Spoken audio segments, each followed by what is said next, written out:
भक्त गणपति भट्ट की जगन्नाथ यात्रा से ये सभी के सामने उजागर होने वाला था कि परम ब्रह्म श्री हरि नारायण ही श्री जगन्नाथ हैं। फिर मराठवाड़ा से लंबी यात्रा कर गणपति भट्ट अठार नाला नामक दिव्य स्थल से होते हुए जगन्नाथ जी पुरी की ओर आगे बढ़ रहे थे। प्रभु जगन्नाथ जी की जय जगन्नाथ नमो नमः, श्री जगन्नाथ नमो नमः। लगता है ये सभी भक्त प्रभु दर्शन के बाद जगन्नाथपुरी से ही लौट रहे हैं। जय जगन्नाथ नमो नमः, श्री जगन्नाथ नमो नमः। जाइए वहाँ जाकर अपने प्रभु जगन्नाथ जी के दर्शन कीजिए, आपको मोक्ष अवश्य मिलेगा। जगन्नाथ जी के पूरी धाम से कोई लौट कैसे सकता है? नानी महाराज ने तो कहा था प्रभु का ये धाम मोक्ष प्रदान करने वाला है। तो लगता है इन सभी को प्रभु परम ब्रह्म जगन्नाथ जी के दर्शन नहीं हुए। प्रभु जगन्नाथ जी की जय, प्रभु जगन्नाथ जी की जय। आप भी प्रभु जगन्नाथ जी के दर्शन करने जा रहे हैं तो शीघ्रता कीजिए। ऐसा अपार आनंद मिलता है प्रभु के दर्शन से उन पलों में जब हम उनके सामने होते हैं, जैसे आत्मा ही तिर जाती है। तो क्या आपने प्रभु के दर्शन कर लिए? हाँ, चिंता मत कीजिए, आप भी सच्चे मन से जाइए। प्रभु की कृपा आप पर भी होगी और अठार नाला से जो भी दर्शनार्थी जाते हैं उन पर प्रभु की विशेष कृपा होती है।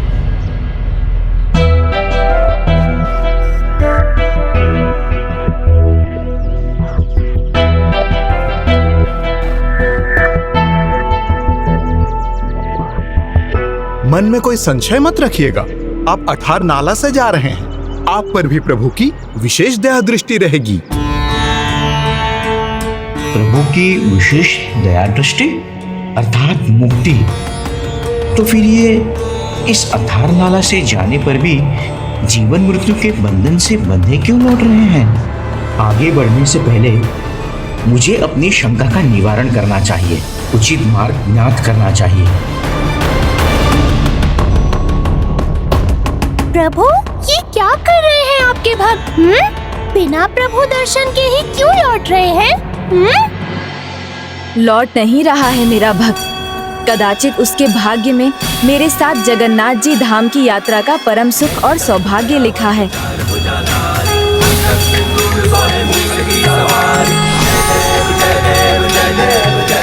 लौट कर ज्ञानी महाराज से उचित मार्ग पूछूंगा, फिर लौट कर करूंगा जगन्नाथ जी की तीर्थ यात्रा। जय जगन्नाथ नमो नमः, श्री जगन्नाथ नमो नमः। जय जगन्नाथ नमो नमः, श्री जगन्नाथ नमो नमः। प्रणाम ज्ञानी महाराज, क्या आप भी मेरे समान इसी तीर्थ यात्रा पर जा रहे हैं? हाँ, किंतु आप इतने विचलित और भ्रमित क्यों दिखाई दे रहे हैं?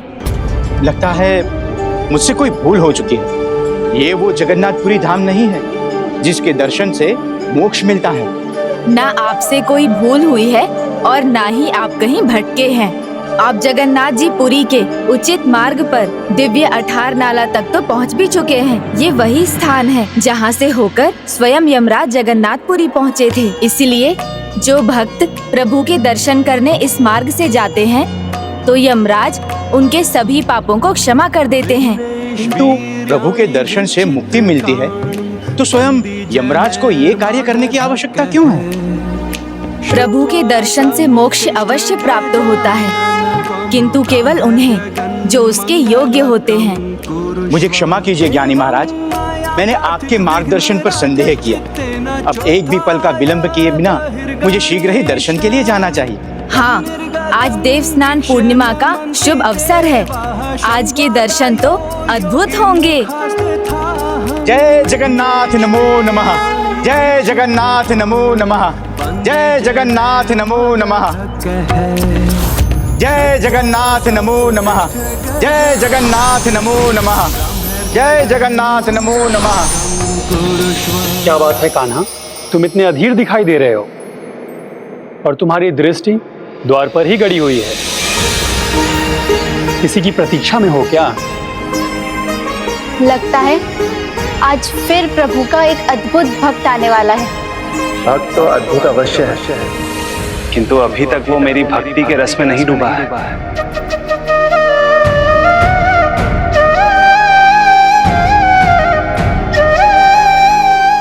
जय जगन्नाथाय नमो नमः। दर्शन तो दूर, यहाँ तो प्रभु की एक झलक भी दुर्लभ है। हे प्रभु, आपके दर्शन की प्यास कब बुझेगी? हे परम ब्रह्म प्रभु जगन्नाथ, मुझे अपने दर्शन देकर धन्य करने की कृपा कीजिए।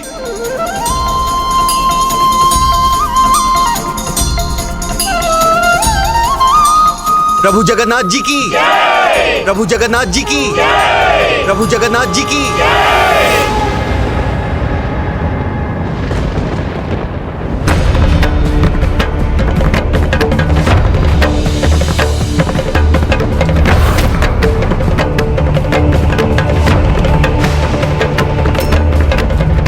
ये कौन विराजमान है यहाँ?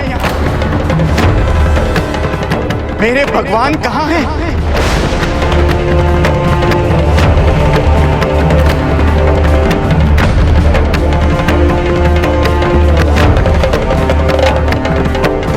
ये कैसा प्रश्न है? प्रभु सामने हैं और तुम इनका पता पूछ रहे हो? तो मैं फिर पूछता हूँ, मेरे प्रभु, मेरे आराध्य, मेरे परम ब्रह्म प्रभु जगन्नाथ कहाँ हैं? ये कैसे धृष्टता कर रहे हैं? आप प्रभु श्री जगन्नाथ जी के मंदिर में हैं।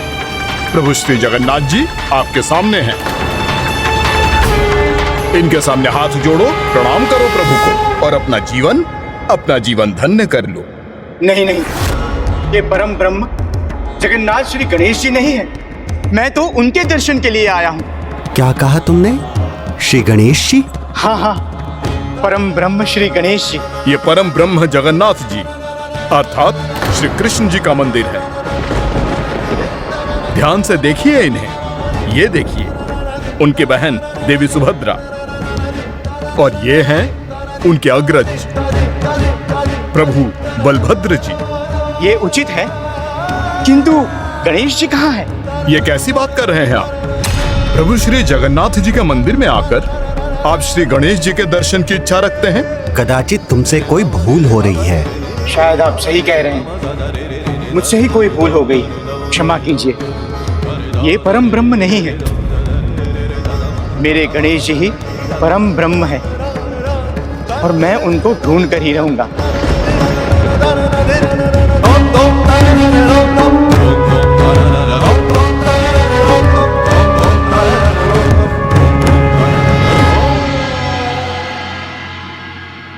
कान्हा, जिसके आगमन की तुम इतनी अधीरता से प्रतीक्षा कर रहे थे, जिसको देखने के लिए तुम इतना व्याकुल थे, उसने तो तुम्हें परम ब्रह्म मानने से भी अस्वीकार कर दिया और तुम्हारी पूजा किए बिना ही मुड़कर चला गया। हाँ दाऊद, किंतु वो शीघ्र लौट के आएगा।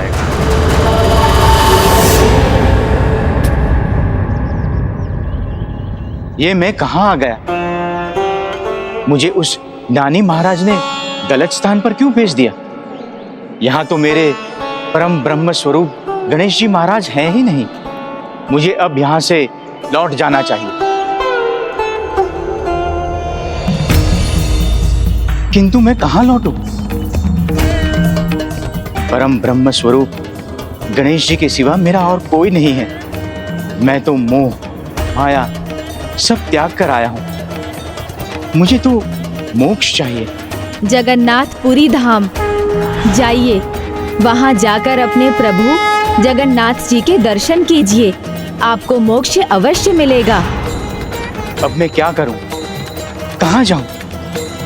किससे पूछूं?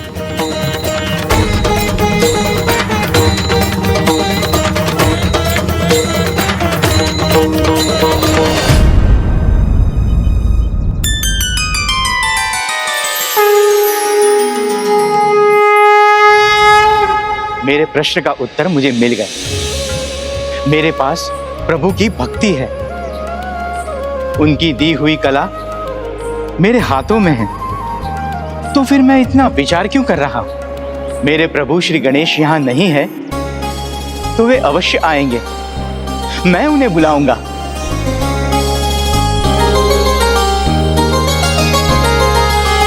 कहिए भैया, क्या चाहिए आपको? मुझे मिट्टी चाहिए।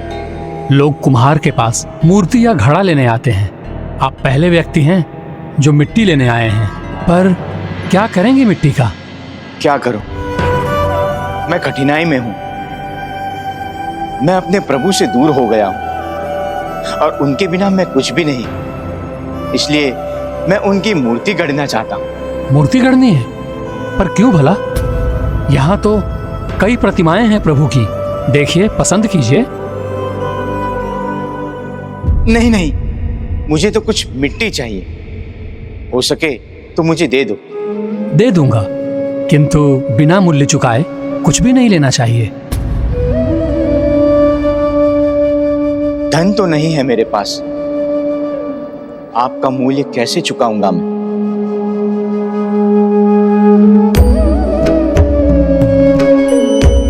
किंतु हाँ, एक मार्ग है।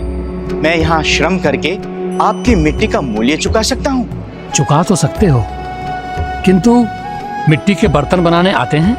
घड़ा बना सकते हो? प्रयास अवश्य कर सकता हूं। मेरे प्रभु चाहेंगे तो अवश्य बन जाएगा। यदि आपके लिए घड़ा बना सका, तभी आपकी मिट्टी का उपयोग करूंगा। उचित है, आप मेरा स्थान ले लो, मैं थोड़ी देर विश्राम कर लेता हूँ।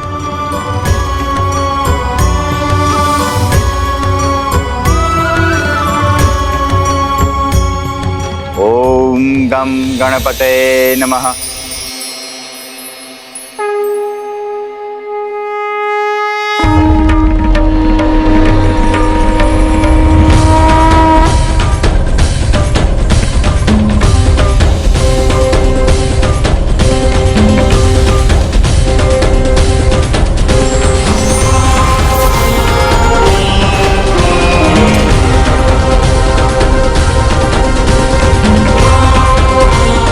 ये क्या हुआ?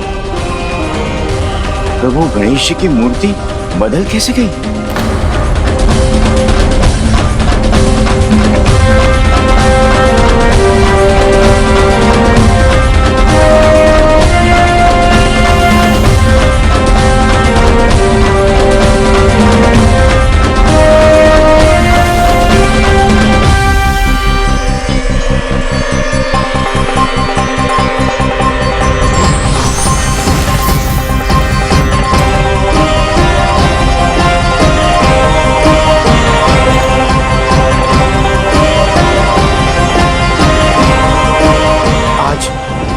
आज ये क्या हुआ है मेरे हाथों को?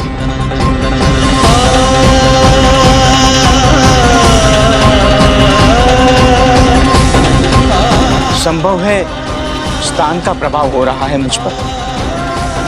मेरा मन भ्रमित हो रहा है।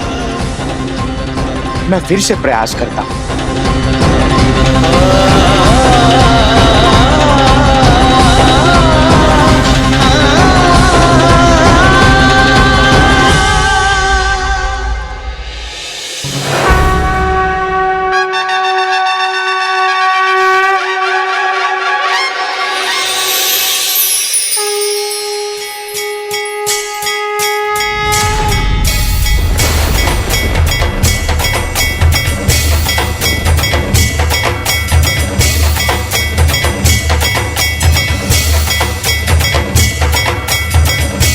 नहीं नहीं, मेरे प्रभु तो श्री गणेश जी। फिर से प्रयास करता हूं। अद्भुत।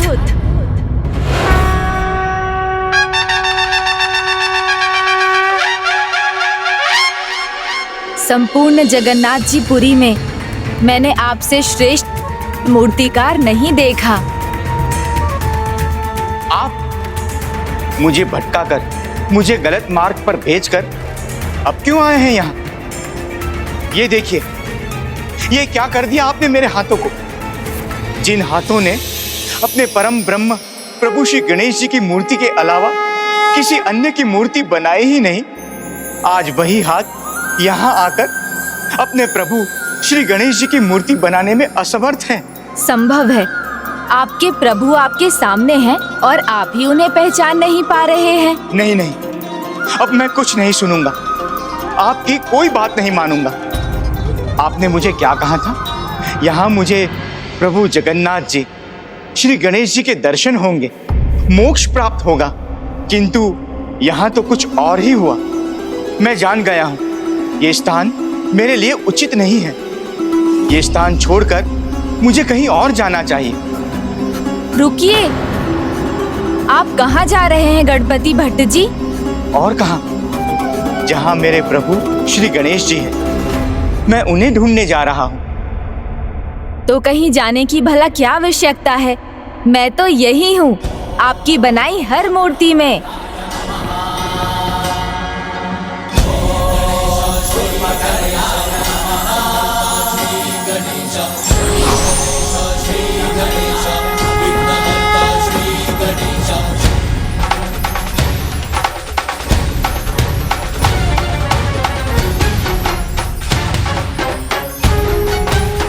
कहाँ ढूंढने जाना चाहते हो मुझे मेरे प्रिय भक्त? मैं तो यही हूँ, तुम्हारे सामने। प्रभु,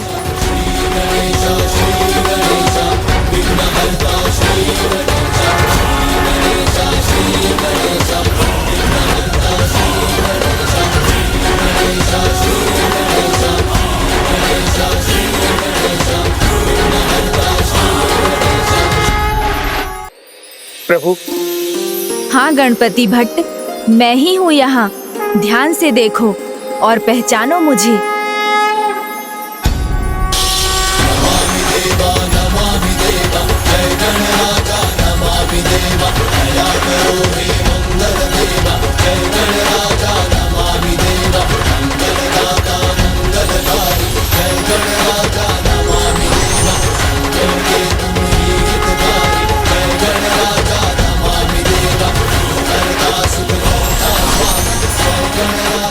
ये जो कुछ भी घटित हो रहा है मुझ अज्ञानी को समझ में नहीं आ रहा है प्रभु। मुझे इस अज्ञानता के अंधकार से बाहर निकालिए प्रभु, और मेरे मोक्ष का मार्ग सरल कीजिए प्रभु। तो जो सत्य है उसे समझो गणपति भट्ट, और सत्य तो ये है कि परम ब्रह्म निराकार हैं, जो अपने 6 रूपों में विद्यमान रहते हैं। जगत पिता महादेव, पराशक्ति माता ललिता, प्रभु श्री हरि नारायण, प्रत्यक्ष प्रभु श्री सूर्यदेव, कार्तिकेय सुब्रमण्यम स्वामी और श्री महागणाधिपति। अब इस ज्ञान की दृष्टि से देखने का प्रयास करो तो तुम्हें तुम्हारे परम ब्रह्म परमेश्वर के दर्शन भी होंगे और मोक्ष प्राप्ति भी होगी।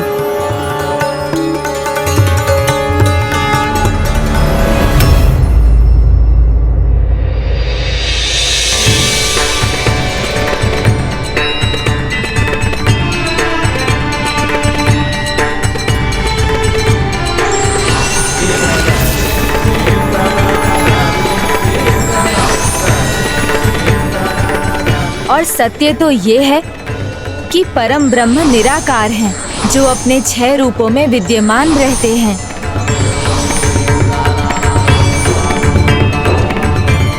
अद्भुत।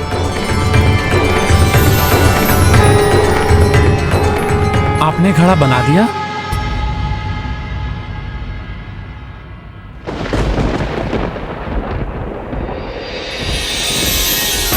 ये तो और भी उत्तम है। मैं आपको पहचान नहीं सका। अद्भुत कला के स्वामी हैं आप। मेरी कला मेरी भक्ति से विलग नहीं है, इसलिए मेरा तो बस यही परिचय। मैं अपने प्रभु का एक भक्त जो अपने परम ब्रह्म परमेश्वर को ढूंढता हुआ यहाँ आया है। यदि मेरे कथन में तनिक भी सत्य है तो आपको ये अवश्य समझ में आएगा कि श्री गणेश ही नहीं, मेरे प्रभु श्री कृष्ण सभी परम ब्रह्म हैं। अब अचानक कहाँ चल दिए आप? वहीं जहां मुझे होना चाहिए, मेरे प्रभु के पास। प्रभु, प्रभु मुझे क्षमा कर दीजिए प्रभु, मैं आपको समझ ही नहीं पाया, किंतु अब मैं आपको जान भी गया हूं और पहचान भी गया हूं, और मुझे ज्ञात भी हो गया है कि परम ब्रह्म परमेश्वर कौन है। प्रभु, प्रभु मेरी आपसे एक विनती है, मुझे मेरे परम ब्रह्म प्रभु के दर्शन करवा दीजिए। ये भक्त आपके पास बड़ी आशा लेकर आया है। मेरी झोली भर दीजिए प्रभु, मेरी झोली भर दीजिए।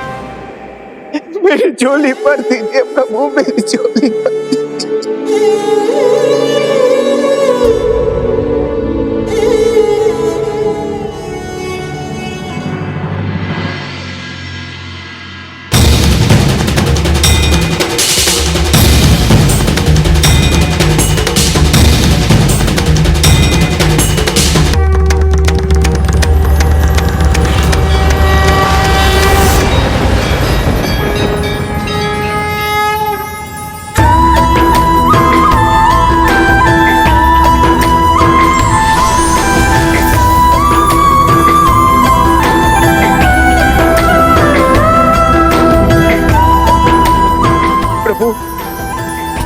मुझसे बहुत बड़ी भूल हो गई प्रभु। प्रभु मुझे क्षमा कर दीजिए, मुझे क्षमा कर दीजिए प्रभु। क्षमा मांगने की कोई आवश्यकता नहीं गणपति भट्ट। तुमसे कोई अपराध नहीं हुआ, वो तो तुम्हारी निर्मल भक्ति थी जिसके कारण अपने आराध्य प्रभु श्री गणेश के सिवाय तुम किसी अन्य को देख ही नहीं पाए। प्रभु अपराध न हो, किंतु भूल तो थी मेरी, पर अब मैं समझ गया हूँ कि प्रभु निराकार है, एक ही है परम ब्रह्म प्रभु। वो अपने भक्त को किसी भी रूप में क्यों न दिखे, किंतु मैं तो आपको अपने आराध्य श्री गणेश जी के रूप में ही देखना चाहता हूँ। मेरी आपसे एक विनती है प्रभु, यदि आप मेरी भक्ति से प्रसन्न हैं और मेरी अज्ञानता के लिए मुझे क्षमा करना चाहते हैं, तो कृपा करके आप मुझे अपने परम ब्रह्म परमेश्वर रूप के दर्शन देकर मुझे मोक्ष प्रदान कीजिए प्रभु, मुझे मोक्ष प्रदान कीजिए।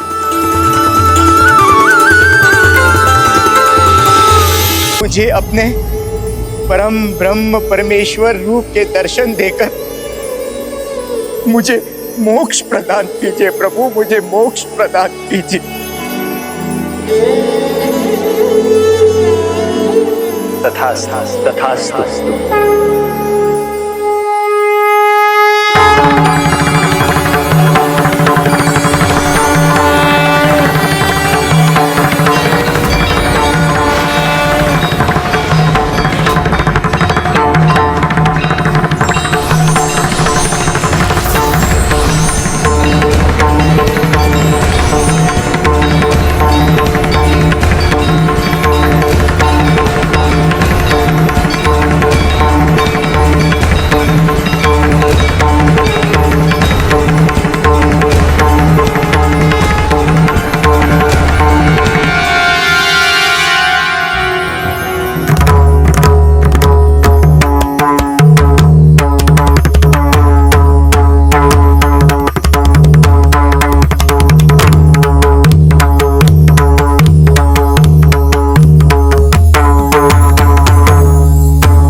नमस्ते गणपते त्वमेव प्रत्यक्षं तत्त्वमसि त्वमेव केवलं कर्तासि त्वमेव केवलं धर्तासि त्वमेव केवलं हर्तासि त्वमेव सर्वं खल्विन्दं ब्रह्मासि।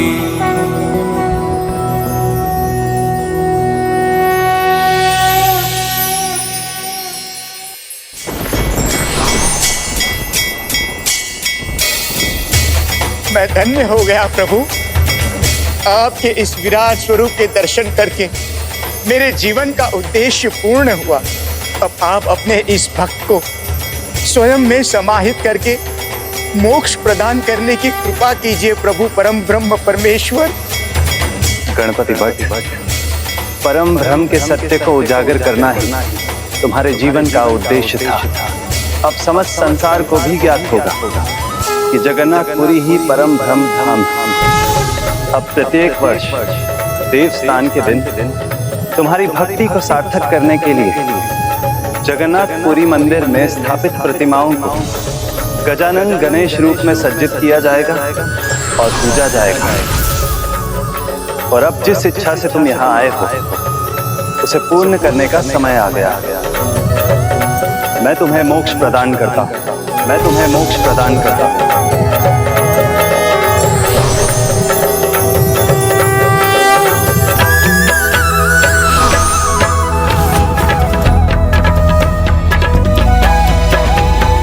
आज यहाँ आकर मेरे भक्त के साथ मेरी भी तीर्थ यात्रा संपन्न हुई। जय प्रभु जगन्नाथ जी। और इस प्रकार राम भक्त तुलसीदास जी को प्रभु श्री राम के रूप में और गणपति भट्ट को प्रभु ने विश्व रूप में दर्शन दिए। प्रभु सदा अपनी भक्तों की गुहार सुनते हैं और मुझे पूर्ण विश्वास है कि वो तुम्हारी भी सुनेंगे और तुम्हें भी उनके दर्शन प्राप्त करने का सौभाग्य अवश्य प्राप्त होगा।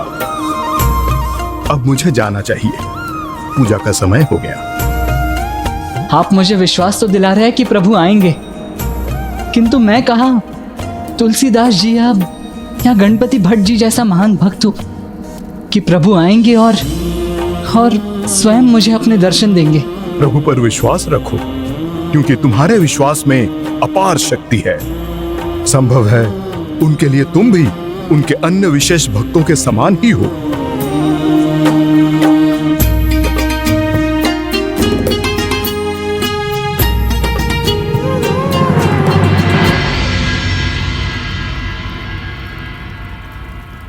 उचित कहा पुजारी जी ने, अपने विश्वास को डगमगाने मत दीजिएगा। किंतु अपना संशय कैसे दूर करूं मैं? विशेष भक्त कहाँ हूं मैं? जगन्नाथपुरी का वासी होने के नाते इतना तो मैं समझ चुका हूँ, प्रभु श्री जगन्नाथ जी के लिए उनके सभी भक्त विशेष हैं। भगवान अपने भक्तों में भेदभाव नहीं करते। सत्य बात तो यह है कि भगवान एक बार छोटी सी भक्त बालिका के लिए मंदिर से निकलकर उसके पास चले गए थे। हाँ, ये सत्य है और इस कथा से ये भी प्रमाणित होगा कि जब भगवान को भक्त प्रसन्न करने का प्रयास करते हैं तो भगवान भी अपने भक्त की प्रसन्नता के लिए कुछ भी करते हैं। किंतु वो बालिका भक्त थी कौन? क्या है उनकी कथा? वो प्रभु की सबसे कम आयु की भक्त अवश्य थी, किंतु उसकी गिनती सबसे महानतम भक्तों में थी। जगन्नाथ जी पूरी क्षेत्र में ही एक सब्जी उगाने वाले साधारण किसान की पुत्री थी वो।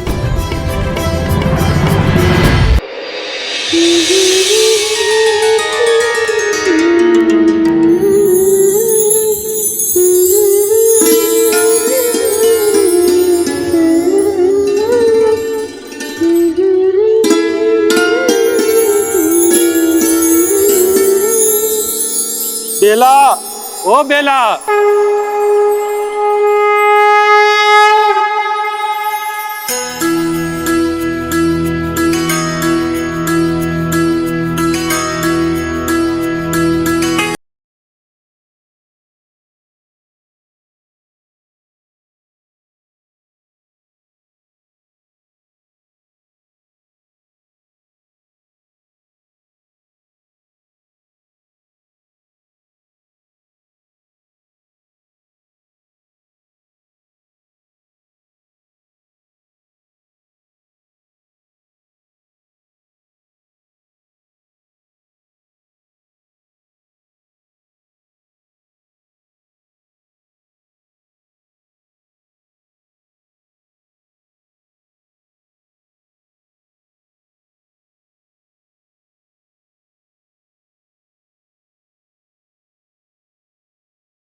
वीर शबरी के जैसे खिलाते नहीं, वीर शबरी के जैसे खिलाते नहीं। महान है प्रभु की लीला। उस बालिका भक्त को ना देख पाने के कारण उसे देखने की लालसा में वहीं पृथ्वी पर बैठाकर एक साधारण भक्त की भांति उसका भजन सुनते रहे। अद्भुत। भगवान की भक्त नन्ही बालिका थी जो निर्दोष, निष्कपट, कोमल मन वाली थी, तो भगवान भी उसके अनुसार ही व्यवहार करने लगे। यही तो है निर्मल भक्ति की महिमा पुष्पदंत जी। जब भक्त इतने स्वच्छ मन से प्रभु को पुकारे तो वो स्वयं को रोक ही नहीं पाते, स्वयं आ जाते हैं अपने भक्त के पास।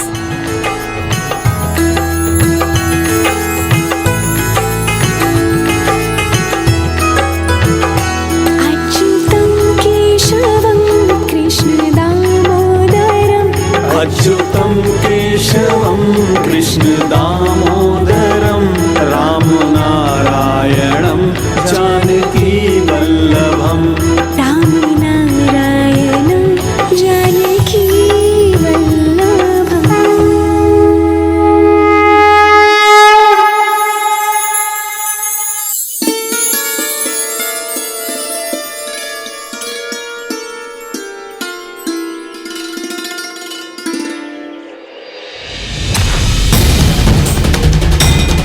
पुत्री बेला, पुत्री बेला, पुत्री बेला।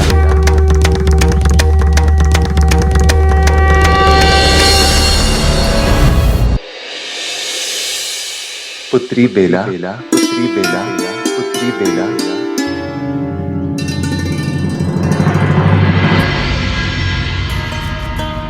तो पिताजी। हाँ बिटिया, मैं तो तुम्हें कब से पुकार रहा था, लेकिन तुम तो प्रभु भक्ति में इतनी लीन थी, मेरा स्वर कहाँ सुनाई दे रहा है तुम्हें? सचमुच नहीं सुन पाई पिताजी। आप अपनी लाडली बेटी बेला को बुलाए और बेला दौड़ कर ना आए, ऐसा कभी हो सकता है? वही तो मैं भी कह रहा हूँ। तुम भजन गाने और अपने इस कार्य में इतनी मग्न थी, मेरा स्वर कैसे सुनाई देता तुम्हें? क्या है, दिखाओ मुझे। देखिए ना पिताजी, अभी अधूरा है, किंतु बताइए ना ये कैसा है? मैं अपने प्रभु जगन्नाथ जी के लिए बना रही हूँ। नहीं पिताजी, आप इसे हाथ में नहीं उठा सकते, आपके हाथ तो मिट्टी से सने हुए हैं, और अगर ये मैले हो जाए तो ये नई नहीं दिखेगी ना। ठीक है बिटिया, मैं दूर से ही देख लूंगा। अरे ये तो बहुत ही सुंदर है बिटिया, कहाँ से सीखा तुमने? बुनकर काका से? नहीं नहीं पिताजी, बुनकर काका तो बस आदेश देते रहते हैं, कुछ सिखाते कहाँ हैं? हाँ, पर उन्होंने मुझे ये कतरन और कुछ सुनहरे गोटे, उससे मैंने इसे सील दिया। कितनी बार हाथ जोड़ना पड़ा तब जाके ये मिला है।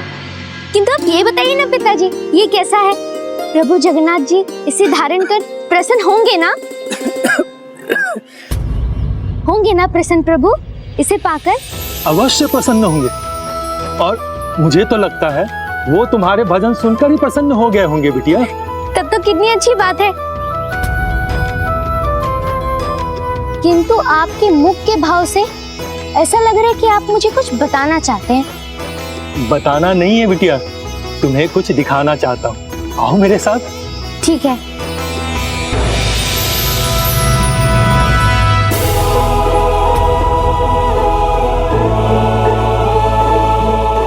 देखो बिटिया, जिन पौधों को तुमने अपने हाथों से लगाया था वो अब फलने लगे हैं। बड़ी अच्छी बात है। इनकी प्रथम फसल से प्रभु जगन्नाथ जी के लिए मैं अपने हाथों से ही भोग तैयार करूंगी। वो कितने आनंदित होंगे। हाँ हाँ बिटिया। कितनी निछल भक्ति है इस बालिका की, वो तो बस मुझे प्रसन्न करना चाहती है। उसे तो इसका अनुमान भी नहीं कि मैं उसकी भक्ति से कितना प्रसन्न हूँ।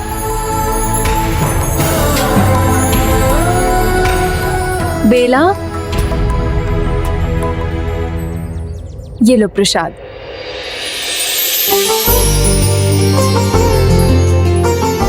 बेला, मंदिर जाते समय तुम्हारा भजन सुना, बहुत सुंदर गाती हो, मुझे बहुत अच्छा लगा। धन्यवाद गौरी दीदी, मुझे भी आपके वस्त्र बहुत अच्छे लगे। नए हैं ना? हाँ, आज दीदी का जन्मदिन जो है इसलिए नए वस्त्र पहने हैं। जन्मदिन तो मेरा भी आने वाला है, तो क्या जन्मदिन में नए वस्त्र पहनने चाहिए? नहीं, आवश्यक तो नहीं है, किंतु जन्मदिन पर जीवन का नया वर्ष आरंभ होता है। जो हमारे निकट के लोग होते हैं, जो हमसे प्रेम करते हैं, वो हमें जन्मदिन पर नए वस्त्रों में देखकर अत्यंत प्रसन्न होते हैं। तब तो मैं भी जन्मदिन पर नए वस्त्र पहनकर ही मंदिर जाऊंगी। मेरे प्रभु जगन्नाथ जी मुझे नए वस्त्र में देखेंगे तो बहुत प्रसन्न होंगे।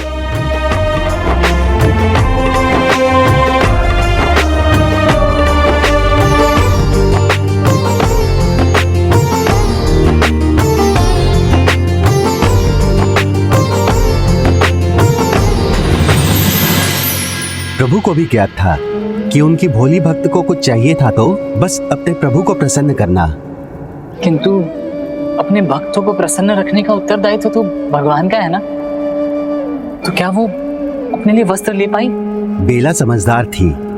वो अपने पिता की अवस्था को जानती थी, इसलिए उसने इसका बोझ अपने पिता पर नहीं डाला। लेकिन उसका विश्वास था कि वो अपने लिए नए वस्त्र बनवा सकेगी।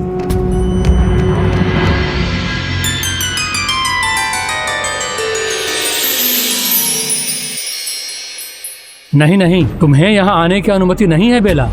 यहाँ आती हो तो चुन चुन के वस्त्रों के टुकड़े और गोटे ले जाती हो।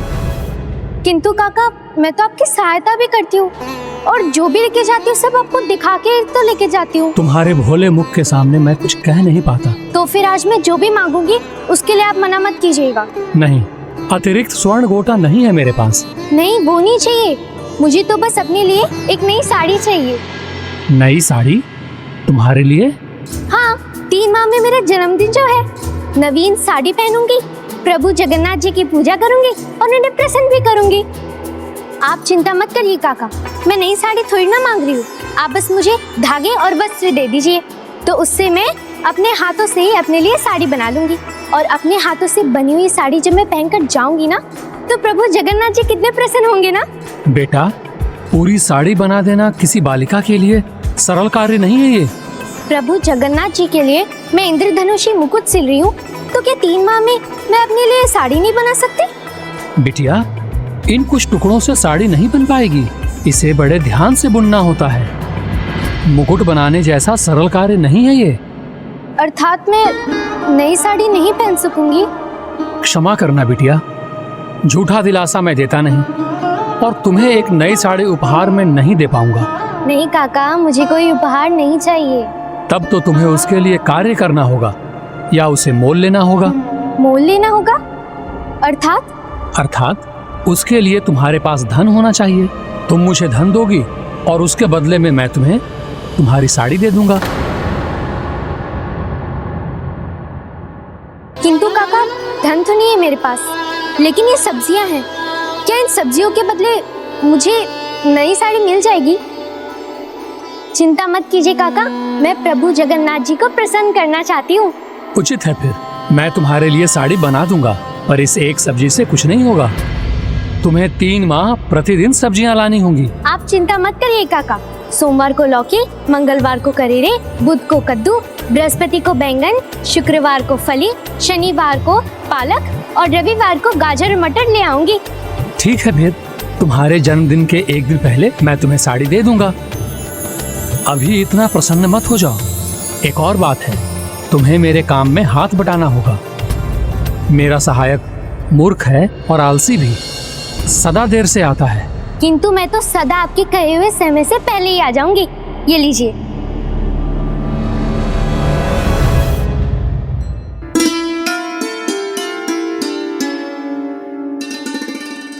तो अब बताइए क्या करना है मुझे? उस दिन से प्रभु जगन्नाथ को प्रसन्न करने के विचार से बेला अगले 3 माह प्रतिदिन भोर में अपने अस्वस्थ पिता की सहायता उनके खेत में करने लगी। दोपहर में सब्जियों को मंडी में बेचने जाती, संध्या में अपने बुनकर काका की सहायता करती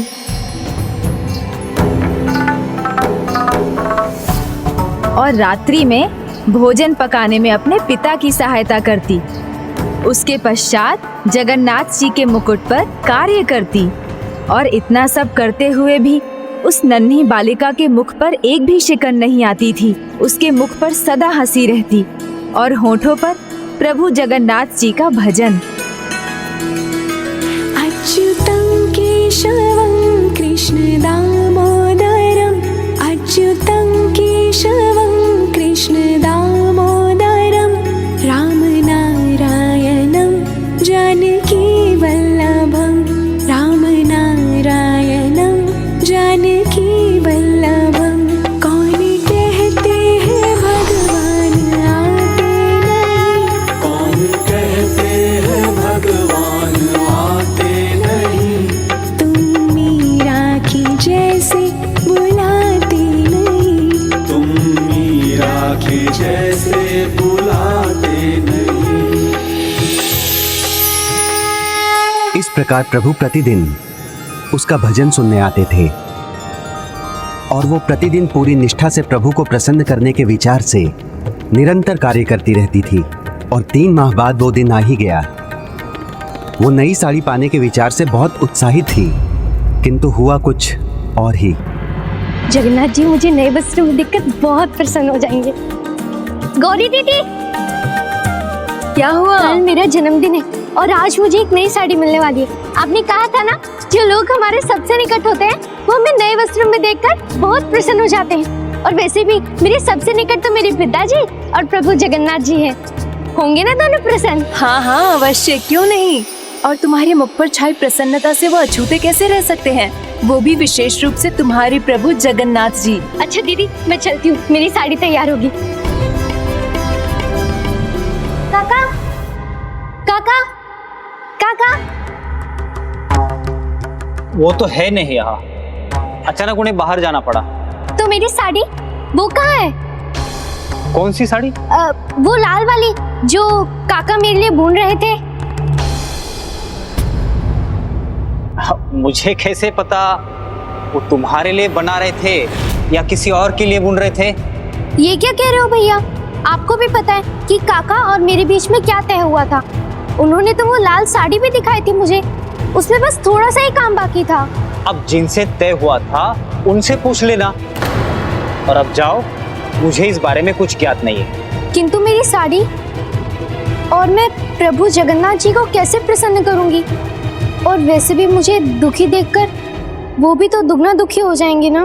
तुम जितना भी कुछ कहोगी, मैं तो बस यही कहूंगा कि तुम्हारी लाल साड़ी को लेकर मुझे कुछ ज्ञात नहीं है। परसों आना, जब काका आएंगे तब उनसे पूछ लेना। तब तक तो मेरा जन्मदिन भी बीत जाएगा। बीत जाएगा तो बीत जाएगा, मैं क्या करूं? अब जाओ, मेरा समय व्यर्थ मत करो। इतना कुछ किया, सब व्यर्थ हो गया। अब मैं प्रभु जगन्नाथ जी को कैसे प्रसन्न करूंगी?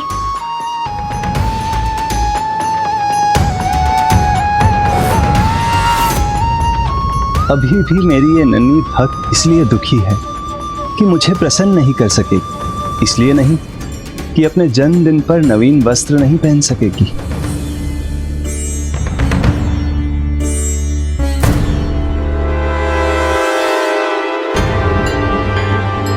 मैं एक आवश्यक कार्य से बाहर जा रहा हूँ। ये तैयार है, बेला आए तो उसे दे देना। भूलना मत, इतना अधिक कार्य किया है उसने जैसे कि वही मेरी सहायक हो, इसीलिए इसे पाने के योग्य बनी है वो। तुम भी कुछ सीखो उससे। उस नन्ही सी छोटी सी बालिका से मैं सीख लूं? अब देखता हूं क्या करती है वो।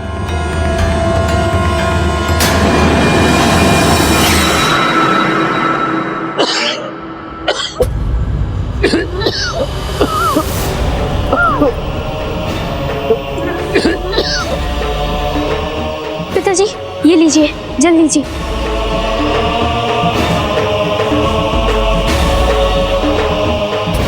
ये क्या हुआ आपको पिताजी? पिछले कई माह से आप बहुत अस्वस्थ हैं। किसी वैद्य से औषधि क्यों नहीं ले लेते आप?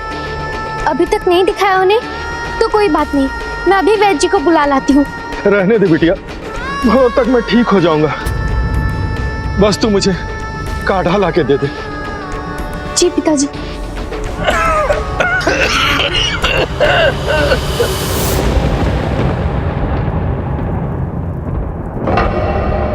कैसे कहूँ इससे, मेरे प्राण तो इसी में बसते हैं।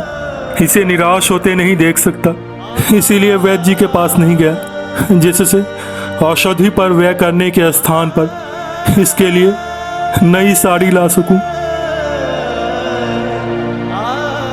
ये लीजिए पिताजी, काढ़ा।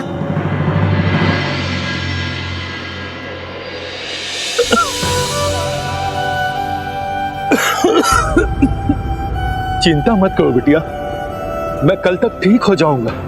यदि नहीं हुआ तो कल वैद्य जी के पास अवश्य चला जाऊंगा। तुम्हें पता है बिटिया, तुमने जो पौधे लगाए थे उन पर लगी सब्जियां कल तक तैयार हो जाएंगी। तुमने प्रभु जगन्नाथ जी के लिए जो मुकुट सिला है उसके साथ भोग के लिए भी कुछ तैयार कर लेना। मुझे पूर्ण विश्वास है प्रभु जगन्नाथ जी अत्यंत प्रसन्न होंगे।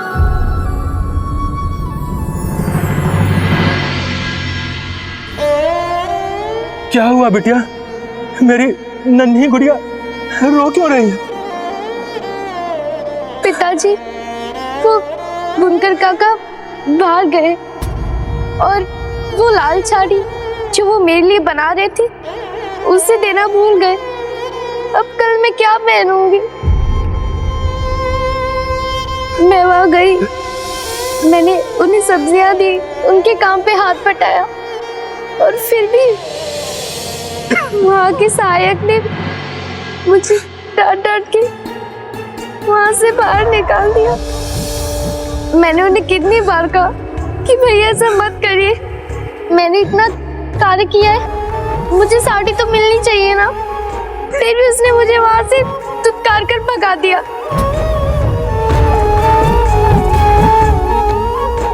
चुप हो जाओ बिटिया, चुप हो जाओ।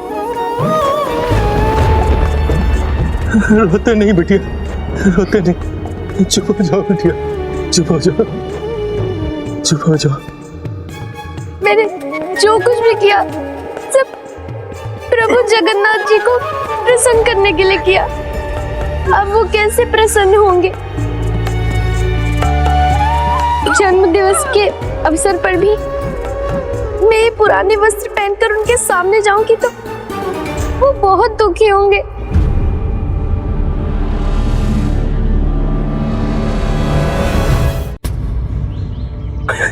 चिंता मत करो बिटिया, देखो ये मैंने भी कुछ बचत की है। देखो देखो, इससे पूरी साड़ी ना सही किंतु श्रृंगार का सामान तो अवश्य ही आ जाएगा।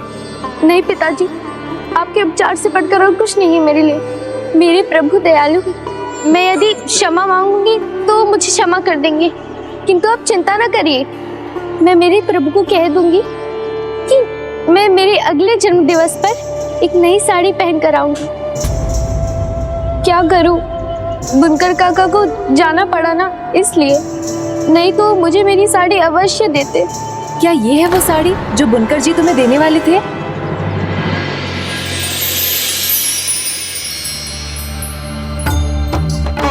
गौरी दीदी,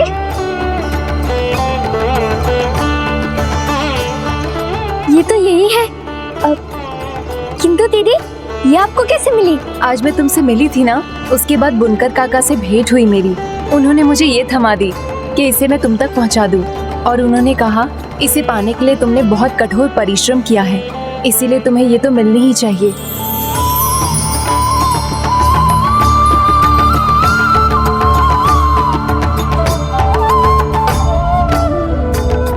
किंतु दीदी, बुनकर काका तो बाहर गए हुए हैं ना, फिर वो आपको कैसे मिले?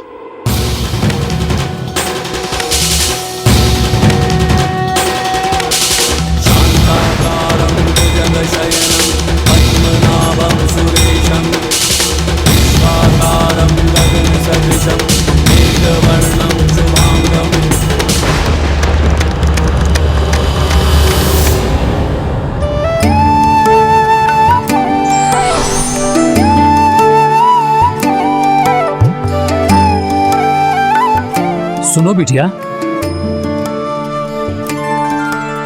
तुम्हें बेला का घर पता है ना? हाँ काका, वो तो मेरे पड़ोस में ही रहती है। मुझे शीघ्र ही कहीं पहुंचना है। तुम ये साड़ी उस तक पहुंचा दोगी और उसे ये भी कहना अपने श्रम से अर्जित की है उसने, इसलिए इसे पाने के सर्वथा योग्य है वो। अवश्य काका। जो तुमने अर्जित किया है वो तुम तक ना पहुंचे, ये मैं कैसे देख सकता था पुत्री? बताइए ना दीदी, काका के सहायक ने तो कहा था कि वो बाहर गए हैं। वो मुझे कैसे पता? ये तो मुझे बुनकर काका ने ही दी है। हो सकता है उन्हें लगा हो तुमने इसे पाने के लिए बहुत कठोर परिश्रम किया है, तो तुम निराश नहीं होनी चाहिए, तो लौट आए वो। इसमें भी प्रभु जगन्नाथ जी की कृपा है, उन्होंने ही बुनकर भैया को स्मरण कराया होगा। आप ठीक कहते हैं पिताजी, मुझे प्रभु जगन्नाथ जी और बुनकर काका दोनों का धन्यवाद करना चाहिए। धन्यवाद प्रभु जगन्नाथ जी, धन्यवाद बुनकर काका। अब देखना, कल ये नई साड़ी पहनकर जाऊंगी तो प्रभु जगन्नाथ जी बहुत प्रसन्न होंगे।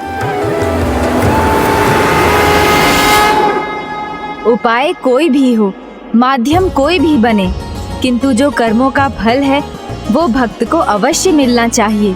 भगवान ये सदा सुनिश्चित करते हैं और यदि इसके लिए उन्हें स्वयं भी आना हो तो वो अवश्य आते हैं। अद्भुत है प्रभु की लीला। किंतु आपने तो कहा था कि अति उत्साह से भरकर बेला की सहायता के लिए चले आए थे प्रभु। हाँ, वो तो अगले दिन हुआ। उस रात ना तो बेला अपने भगवान से मिलने के उतावलेपन में सो सकी और ना ही भगवान अपनी नन्ही सी प्यारी सी भक्त से मिलने की प्रतीक्षा कर सके।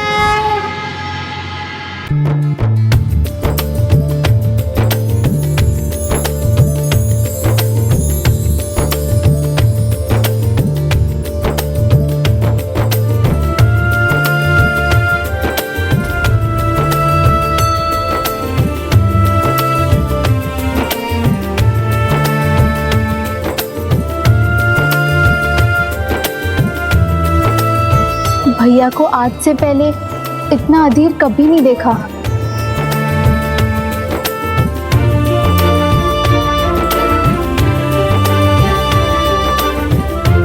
क्या हुआ कान्हा? तुम्हें निद्रा क्यों नहीं आ रही है? कहीं कोई चिंता की बात तो नहीं? नहीं दाऊ, चिंता की कोई बात नहीं है। मैं तो बस रात्रि समाप्त होने की प्रतीक्षा में हूं।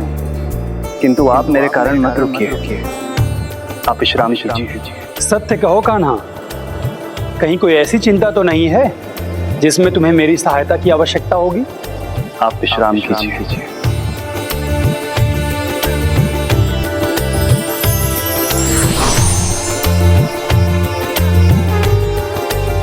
नहीं दाऊ, मैं तो अपनी सबसे विशेष भक्त से मिलने की प्रतीक्षा कर रहा हूं।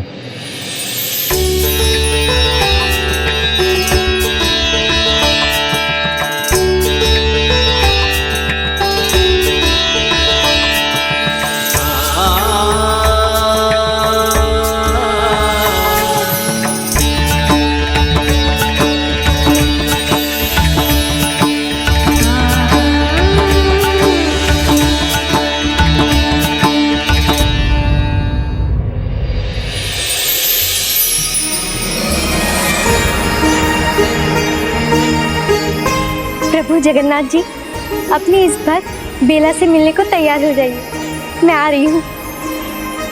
मेरी नन्ही भक्त, तुम्हें तुम्हारे जन्मदिन पर यहाँ देखने के लिए तुम्हारे भगवान कब से तैयार है।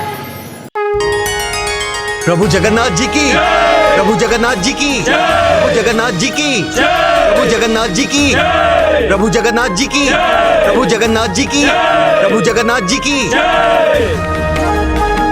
प्रणाम प्रभु जगन्नाथ जी, प्रणाम देवी सुभद्रा जी, प्रणाम प्रभु बलभद्र जी।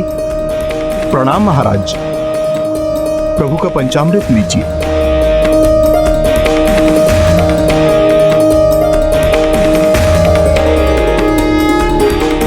सदा के समान मैं प्रभु के लिए नए वस्त्र लेकर आया हूँ। आज अभिषेक के बाद प्रभु को ये वस्त्र प्रदान कीजिएगा पुजारी जी।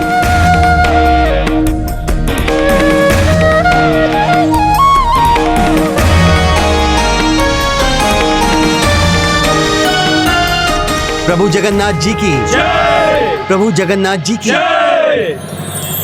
कहीं देर ना हो जाए, शीघ्र तैयार होना पड़ेगा।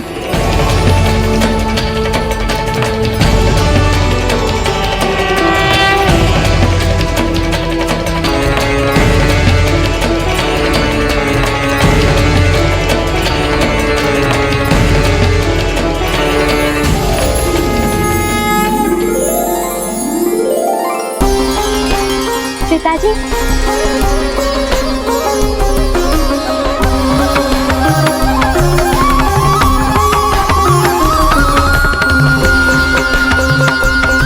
पिताजी, अपनी इस नई साड़ी में मैं कैसी लग रही हूँ? साक्षात माता लक्ष्मी की बालिका रूप लग रही हो पुत्री। आज माता होती। जी, पिताजी क्या हुआ आपको?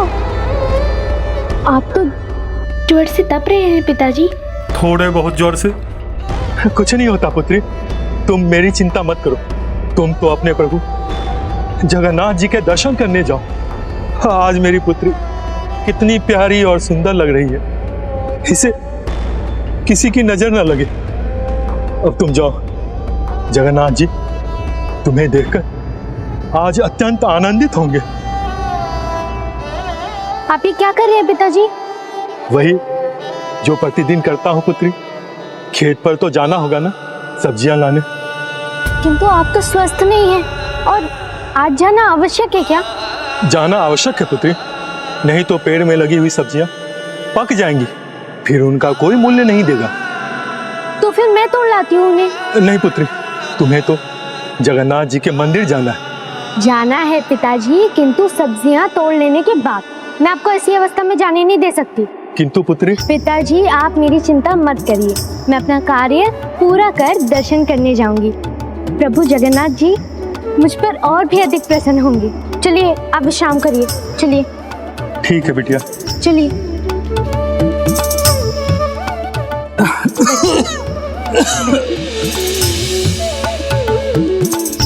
पिताजी ज्वर में विश्राम आवश्यक है, आप ही तो कहते हैं ना। चलिए विश्राम करिए, मैं आपके लिए काढ़ा बनाकर ला देती हूँ।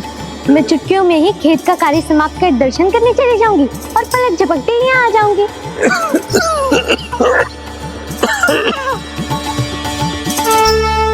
लगता है कुछ और समय प्रतीक्षा करनी होगी मुझे। ये लीजिए।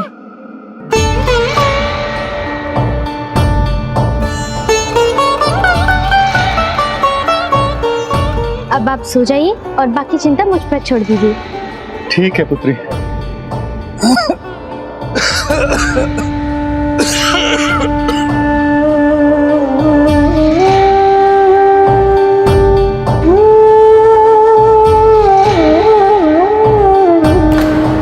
अरे मैं तो मुकुट लेना भूल गई।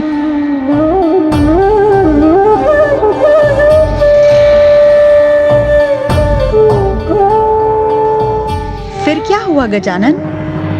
फिर वो हुआ जिसकी कल्पना किसी ने नहीं की थी, चाहे वो प्रभु बलभद्र जी हो, देवी सुभद्रा हो, माता लक्ष्मी हो या स्वयं माता विमला पार्वती ही क्यों ना हो। उसका कार्य शीघ्र समाप्त हो तो वो यहाँ आए मेरे दर्शन के लिए, किंतु अभी और कितना समय लगेगा उसे? शीघ्र ही काम समाप्त करना होगा। जाना जो है, प्रभु भी तो मेरा इंतजार कर रहे होंगे ना। बीला शीघ्रता कर।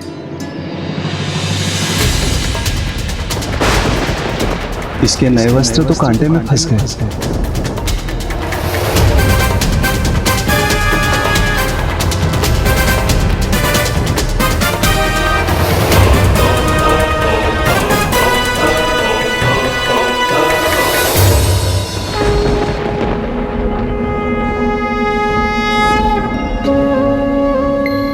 ओह, अच्छा हुआ उसके नवीन वस्त्र बच गए।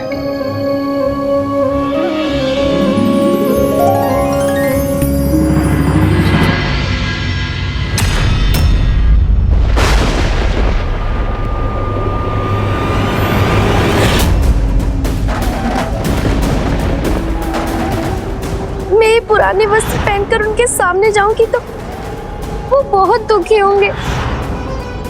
अब देखना, कल ये नई साड़ी पहनकर जाऊंगी तो प्रभु जगन्नाथ जी बहुत प्रसन्न होंगे।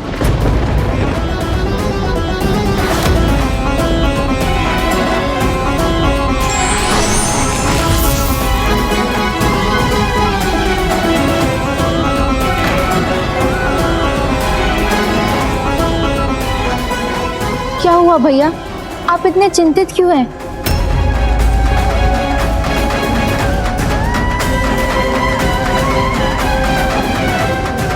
कुछ तो अवश्य हुआ है, इसलिए भैया सोए भी नहीं और इतने विचलित हैं। तुम सत्य कह रही हो सुभद्रा। कदाचित मुझे कान्हा की सहायता के लिए जाना चाहिए।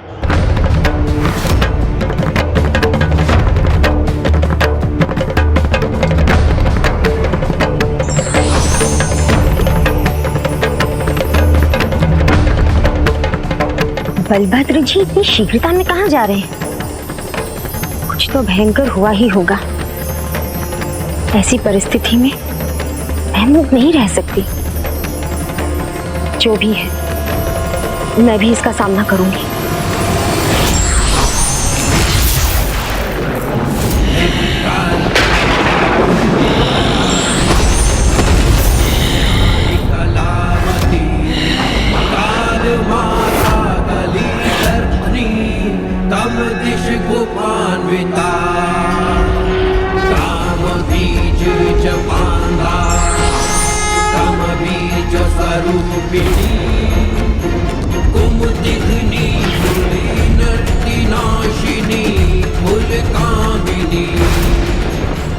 सभी ऐसे गए यहाँ से जैसे कोई युद्ध छिड़ने वाला हो। मुझे भी जाना चाहिए।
किंतु ऐसा पहली बार हो रहा है जब भक्त के वस्त्रों की रक्षा के लिए भगवान अपने भक्त के पास गए हों।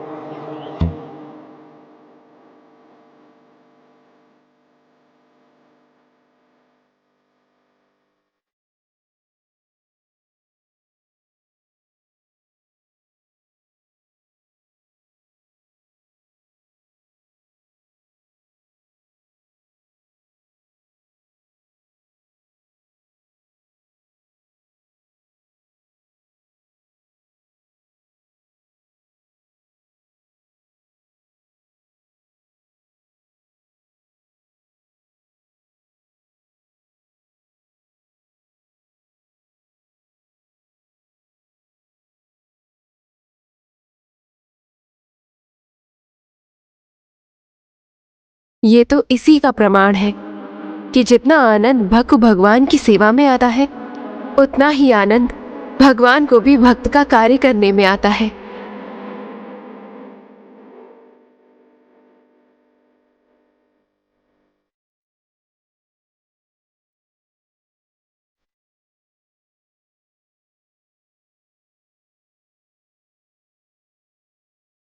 बालिका भक्त की सेवा में कान्हा का भी बाल रूप ही उभर आया है।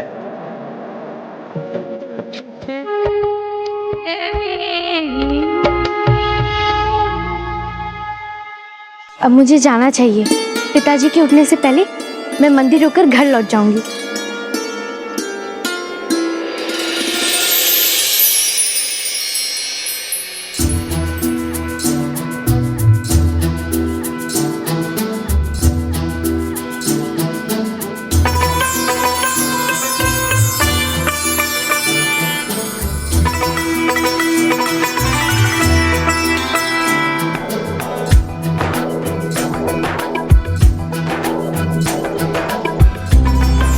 यदि यशोदा मैया ने आपको इस अवस्था में देखा होता तो अवश्य दंड मिलता आपको। किंतु कान्हा, ये क्यों किया तुमने? क्या कारण था इसका? मेरी भक्त की भावना, उसी की रक्षा कर रहा था मैं। अपने जन्म दिवस पर वो नवीन वस्त्र धारण कर मेरे दर्शन करने को ललायत थी, और उसके लिए उसने बहुत श्रम भी किया, क्योंकि वो मुझे प्रसन्न करना चाहती थी, और मैं भी चाहता था कि उसे अपने मनोरथ में सफलता प्राप्त। इसीलिए उसके मन की प्रसन्नता के लिए मैंने भी थोड़ा श्रम कर ही लिया। प्रभु, साधारण नहीं असाधारण श्रम किया है आपने। अब आप सब लोग मुझे क्षमा कीजिए। उसके लौटने के पूर्व मुझे मंदिर भी पहुंचना होगा।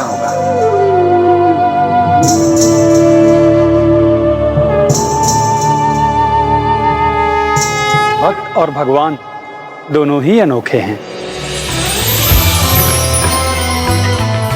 हाँ भैया, सत्य कहा आपने। वो वास्तव में अनोखी है, और आज जब वो मंदिर आएगी तो आप सभी को ज्ञात हो जाएगा।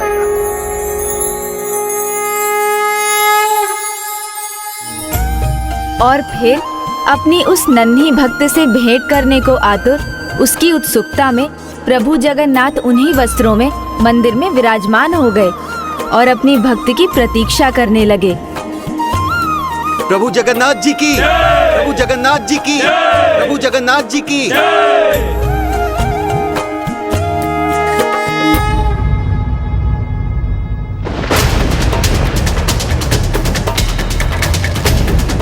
प्रभु के वस्त्रों की ऐसी दशा कैसे हो गई?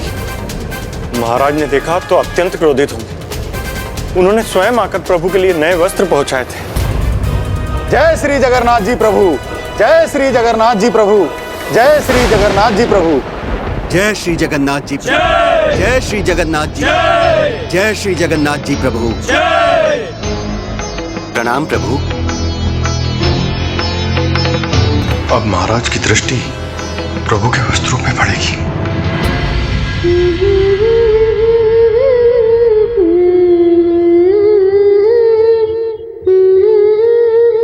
ओह, कितना मीठा स्वर है। अच्युतं केशवं कृष्ण दामोदरम्, अच्युतं केशवं कृष्ण दामोदरम्, रामनारायणं जानकी वल्लभं, रामनारायणं जानकी वल्लभं। कौन कहते हैं भगवान आते नहीं, कौन कहते हैं भगवान आते नहीं, तुम मीरा की जैसे बुलाते नहीं, तुम मीरा के जैसे बुलाते नहीं।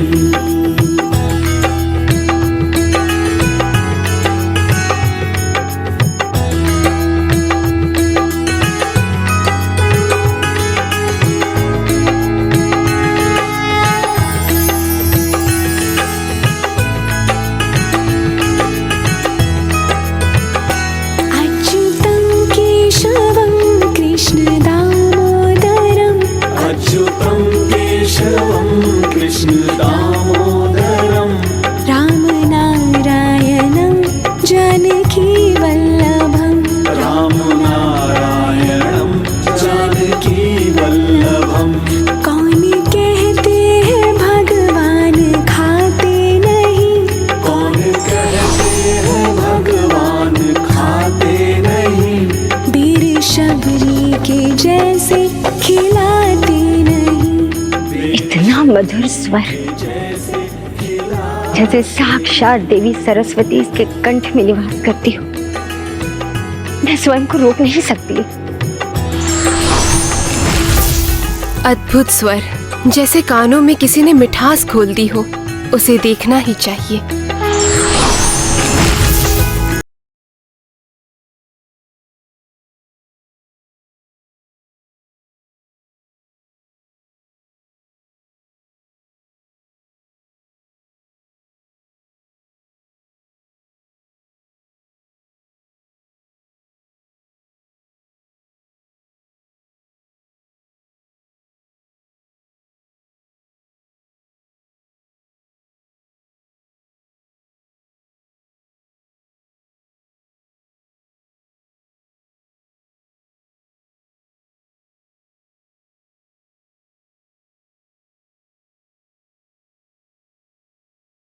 प्रभु ने। अब हमें भी ज्ञात हो गया है कितने अद्भुत है भक्त और उसकी भक्ति।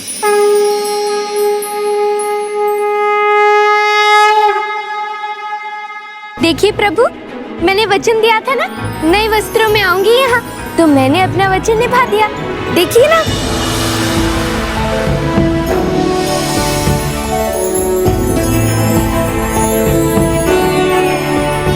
रंग भी लाल चुना है मैंने, माता का सबसे प्रिय रंग। पिताजी कह रहे थे कि मैं माता लक्ष्मी की बालिका स्वरूप लग रही हूँ। बताइए ना प्रभु, मैं कैसी लग रही हूँ?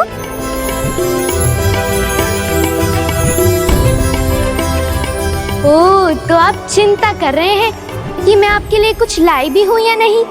आपसे मिलने जो आ रही थी, वो भी अपने जन्मदिन पर, तो खाली हाथ कैसे आती? इसलिए तो मैं आपके लिए उपहार लेकर आई हूँ।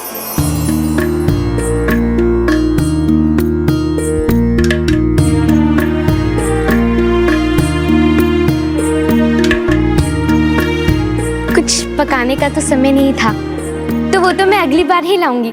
बिटिया, तुमने क्या छिपा रखा है? संकोच मत करो बिटिया, तुम जो भी लाई हो प्रभु उसे पाकर प्रसन्न होंगे।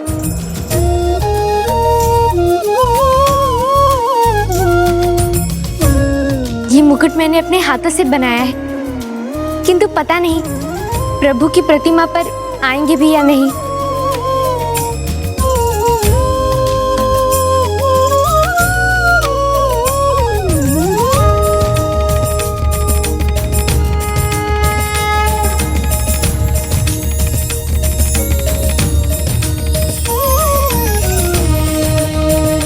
मैं जब मुकुट लाई थी वो तो बहुत ही छोटे थे, किंतु पता नहीं प्रभु की प्रतिमा पर कैसे आ गए। मैंने कहा था ना, प्रभु के लिए यदि सच्चे मन से कुछ करो तो उन्हें अवश्य भाता है। वो प्रसन्न है, इसीलिए तो उन्होंने तुम्हारे मुकुट को स्वीकार कर लिया है।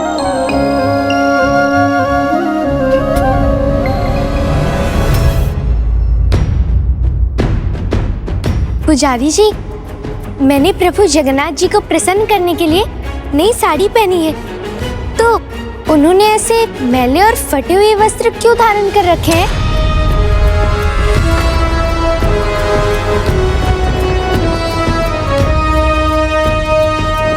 खेत में तो कार्य मैं करके आ रही हूँ, किंतु ऐसा लग रहा है कि मैं नहीं प्रभु थे वहाँ।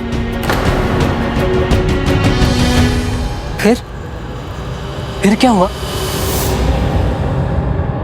अब ये सब होने का क्या कारण था गजानन? जो सत्य है उसे स्मरण कीजिए। संसार में जो होता है वो प्रभु की इच्छा से ही होता है, प्रभु श्री जगन्नाथ जी की लीला के अनुसार ही होता है। किंतु इसमें प्रभु की भला क्या लीला हो सकती थी गजानन? ईश्वर की लीला का एक ही अर्थ होता है, भक्तों का कल्याण। इसलिए अब जो पुरी में हुआ था उससे भी भक्तों के कल्याण का ही द्वार खुला। इतने भव्य से मंदिर में जगत के नाथ श्री जगन्नाथ जी इतने फटे और मैले वस्त्रों में, प्रभु क्या आपका कोई ध्यान रखने वाला नहीं?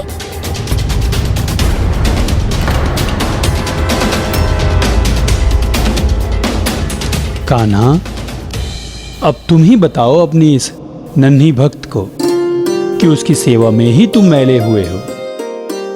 समय व्यक्ति को जीवन के प्रत्येक रंग से परिचित करवा देता है, और रही मेरी बात, मैं मैला नहीं हुआ, मैं तो अपनी नन्ही भक्त की भक्ति में रंग गया, और इसकी नन्ही भक्ति का रंग केवल मेरे वस्त्रों पर ही नहीं, अपितु मेरे मन पर भी चढ़ गया। किंतु ये राजा को कैसे ज्ञात होगा?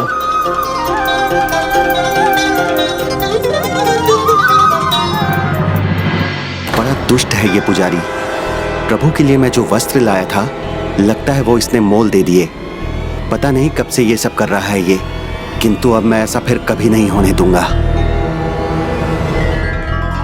मैंने तो नए वस्त्र ही पहनाए थे, अब तो प्रभु ही जाने ये कैसे क्या। प्रभु आप ही रक्षा कीजिए। ये लीला तो मुझे समझ में नहीं आई। प्रभु की आंखों के सामने उनके ही भक्त को अनुचित दंड मिलने वाला था। किंतु प्रभु, आपने कहा प्रभु लीला से भक्तों का कल्याण होता है। यहाँ तो जिन्होंने सदा प्रभु के जीवन भर सेवा की वो दंडित होने जा रहे थे। इसमें भला क्या कल्याण? को देवता रहस्यानी तारका यिष्यति। प्रभु श्री हरि नारायण की तो हर लीला निराली है, उसे भला कौन समझ सका है? प्रभु की लीला तो तभी समझ में आती है जब वो चाहते हैं। समय से पहले उसे समझना असंभव है।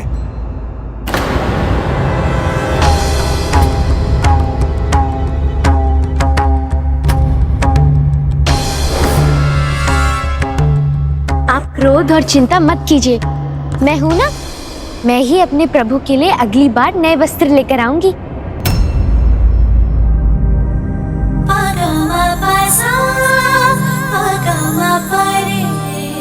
भक्ति के इस अद्भुत भाव का आनंद प्राप्त करना ही अपने आप में एक परम सौभाग्य है। जगत की चिंता का भार उठाने वाले जगन्नाथ की चिंता एक नन्ही सी बालिका कर रही है। मुझे पूर्ण विश्वास है प्रभु बहुत प्रसन्न होंगे।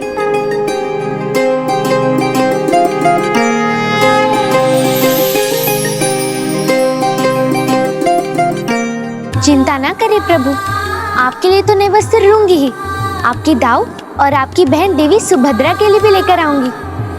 और इन्हें कैसे दुखी करूंगी? इनकी प्रसन्नता में भी तो आपकी प्रसन्नता है ना प्रभु। आप बस निश्चिंत रहिए, मैं सब देख लूंगी। तुम उसके लिए, उसकी प्रसन्नता के लिए इतने चिंतित क्यों थे कान्हा? ये अब समझ में आया है मुझे। ये नन्ही भक्त बस तुम्हारी नहीं बल्कि हमारी प्रसन्नता का भी विचार कर रही है। ऐसी सरल हृदया भक्त, ऐसी निर्मल निर्दोष भक्ति अद्भुत है। अन्यथा भक्त अपनी चिंता भगवान के ऊपर ही थोप देते हैं और ये अनूठी भक्त भगवान की चिंता अपने ही ऊपर ले रही है। प्रभु, आप ये भी चिंता कर रहे होंगे ना कि मैं आप तीनों के लिए नए वस्त्र कहाँ से लेकर आऊंगी, है ना? इसलिए मैंने पहले से योजना बना रखी है। मैं बुनकर काका के यहाँ दुगना कार्य करूंगी। वो बुनबुन करेंगे, करते ही है, किंतु मैं जो कहूंगी वो स्वयं को करने से रोक नहीं पाएंगे। मैं खूब परिश्रम करूंगी और उनके यहाँ से सबसे अच्छे वस्त्र बुनवा कर लाऊंगी। बिटिया,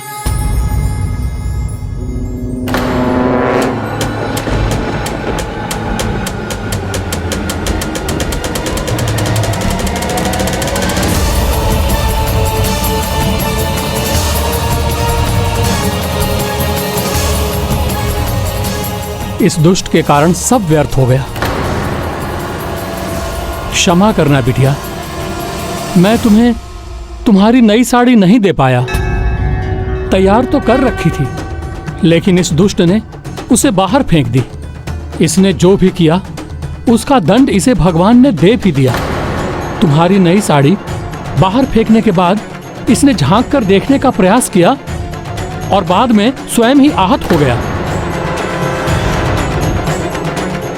देखो तो कहाँ गिरी है वो साड़ी? कहाँ चली गई ये साड़ी?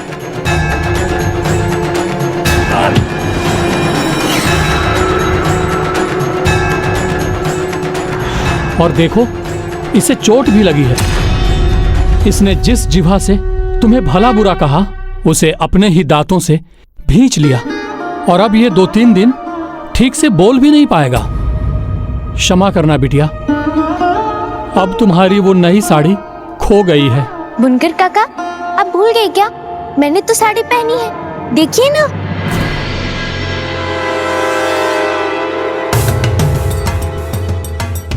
उसने तो वही साड़ी पहनी हुई है।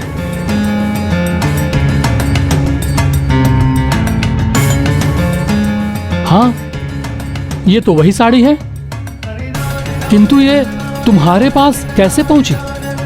ओहो, लगता है आपको भी स्मरण शक्ति की औषधि देनी पड़ेगी।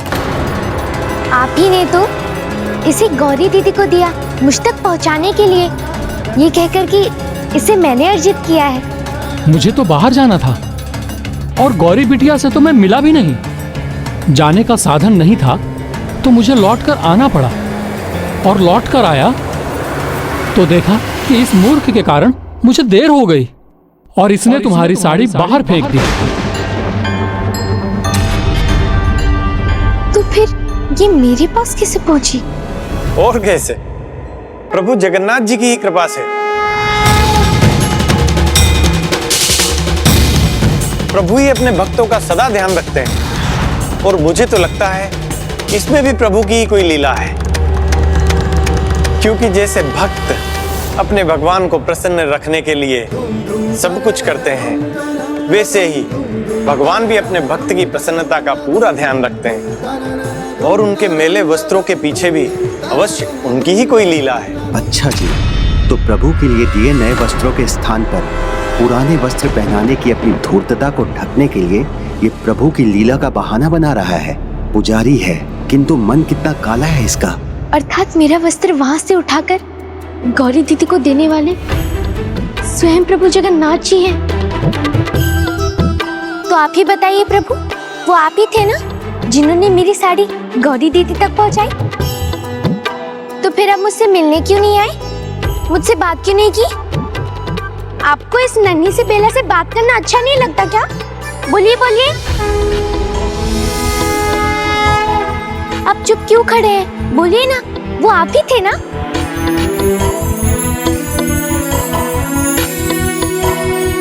मैं समझ सकती हूँ प्रभु, आप उससे बात करने को कितना लालायत है, किंतु मर्यादा का पालन करना तो संसार आपसे ही सीखता है।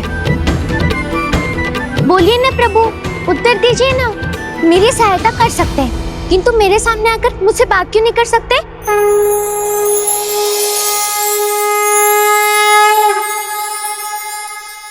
उचित ही तो कहा उसने। प्रभु जगन्नाथ जी मेरे साथ भी तो कुछ ऐसा ही कर रहे हैं।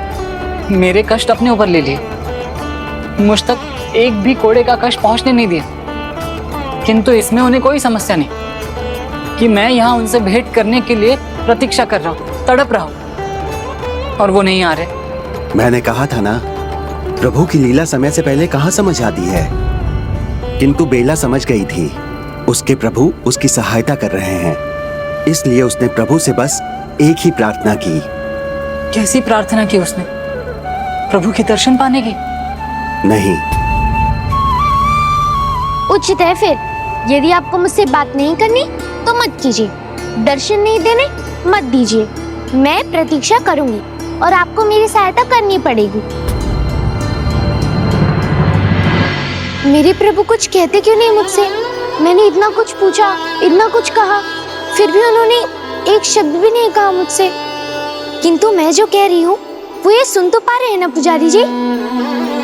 एक सहायता चाहिए मुझे प्रभु से, किंतु कैसे मांगू? अपनी बात इन तक कैसे पहुँचाऊं? तुम्हारा प्रत्येक शब्द प्रभु के सीधा हृदय तक पहुंच रहा है बिटिया। स्वयं दोषी होकर भी भक्ति की बड़ी बड़ी बातें कर रहा है। तभी तो प्रभु तुम्हारी सहायता करने आए। किंतु अब मुझे कैसे ज्ञात होगा कि प्रभु ने मेरी प्रार्थना सुन ली?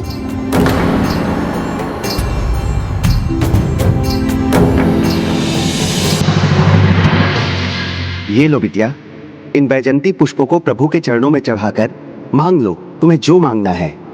विश्वास रखो, प्रभु तुमसे अवश्य प्रसन्न होंगे। तो क्या महाराज, प्रभु को ये पुष्प बहुत भाते हैं? हाँ बिटिया, महाराज सही कह रहे हैं।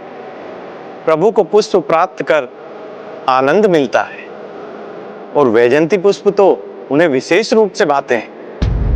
यदि मुझे पहले से पता होता तो खेत से इतनी सारी सब्जियां नहीं लाती, अपनी नई साड़ी के लिए इतना प्रयास नहीं करती, प्रभु को प्रसन्न करने के लिए टोकरी पर फूल ले आते और उन्हें प्रसन्न कर देती। पुष्प तो तुम अभी भी उन्हें चढ़ा सकती हो बिटिया। लो बिटिया।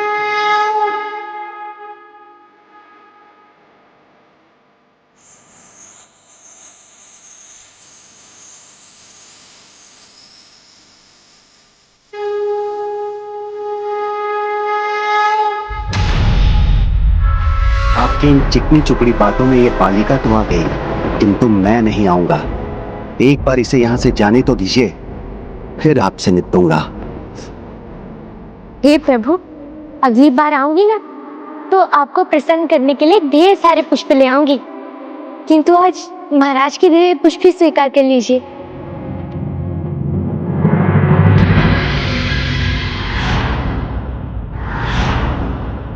हे प्रभु, मेरी एक छोटी सी इच्छा पूरी कर दीजिए। मेरे अस्वस्थ पिता को स्वस्थ कर दीजिए। नए वस्त्रों के लिए धन बचाते रहे, अब ना ध्यान नहीं रखा, औषधि नहीं ली। अब तो आप ही उन्हें स्वस्थ करते हैं प्रभु, कृपा कर उन्हें स्वस्थ कर दीजिए।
चिंता ना करो पुत्री, ये चिन्ह रहेगा नहीं, धुलकर स्वच्छ हो जाएगा।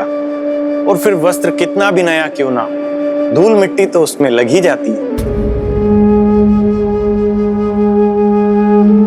धूल मिट्टी?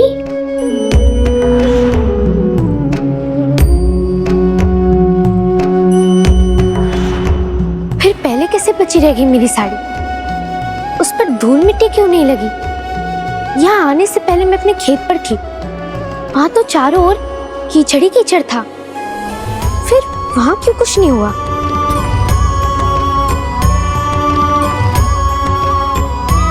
किंतु प्रभु जगन्नाथ जी, वो तो पूरे समय मंदिर में ही थे, कहीं गए भी नहीं, तो उनके वस्त्र कीचड़ से सने कैसे भला?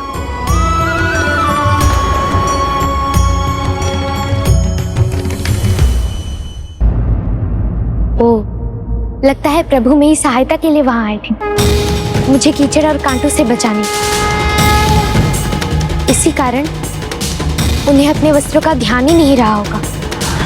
अब समझी मैं, वायु प्रवाह नहीं, या किसी और कारण से नहीं, मेरे वस्त्र के बचने के पीछे तो आप ही हैं प्रभु। मुझे पूर्ण विश्वास हो गया है, हो ना हो ये मिट्टी प्रभु के वस्त्रों में हमारे खेत से ही आई है। अपने वस्त्रों पर मिट्टी लगने की चिंता किए बिना उन्होंने मेरे वस्त्र को बचाया। असंभव, ये कैसे हो सकता है? असंभव को भी संभव बना देते हैं प्रभु। तुमने उचित कहा बिटिया, यही हुआ होगा, अन्यथा उनके वस्त्र मैले होने का तो कोई कारण ही नहीं है। बस पुजारी जी,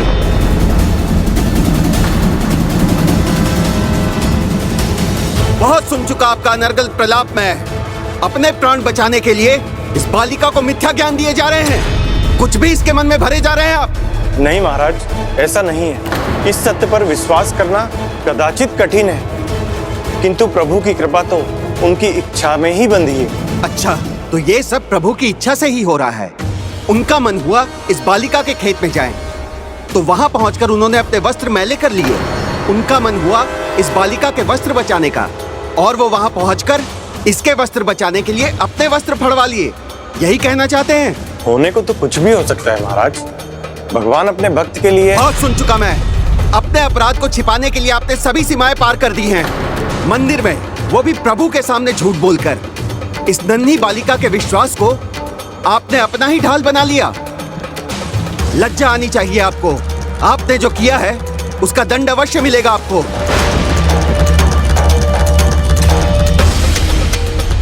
देखो बिटिया, ये सत्य है। प्रभु की कृपा से विपदाएं टल जाती हैं, कठिनाइयों में सहायता मिल जाती है, बिगड़े हुए कार्य सुधर जाते हैं। किंतु ये कलयुग है और कलयुग में प्रभु साक्षात सहायता करने नहीं आते।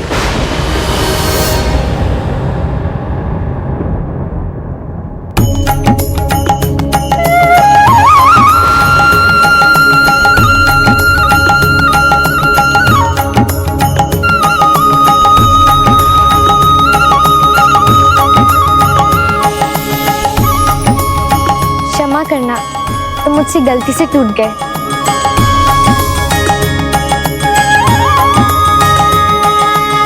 ये सूखा पत्ता जो वहाँ मेरे हाथों से उड़ गया था, वो प्रभु के वस्त्रों में लगा है, अर्थात प्रभु ही स्वयं थे वहाँ। ये विश्वास है मुझे। प्रभु में विश्वास रखना ये अच्छी बात है, किंतु इन पुजारी जी की बातों पर विश्वास मत करो, क्योंकि इन्होंने जो अपराध किया है उसके दंड से बचने के लिए ही ये इतने झूठ कह रहे हैं। नहीं महाराज, पुजारी जी झूठ नहीं बोल रहे हैं। इन्होंने जो कहा वो सत्य है। मेरे खेत पर बहुत कीचड़ है, बहुत कांटे हैं। पिताजी सदा कहते हैं सतर्क रहने को, किंतु मुझे यहाँ शीघ्र आना था, इसलिए मैं सतर्क नहीं थी। मेरे वस्त्र अनछुए कैसे रह गए? इसलिए ना प्रभु स्वयं थे वहाँ। और ये पत्ता प्रभु के जो वस्त्र में लगा है, ये इसी का प्रमाण है।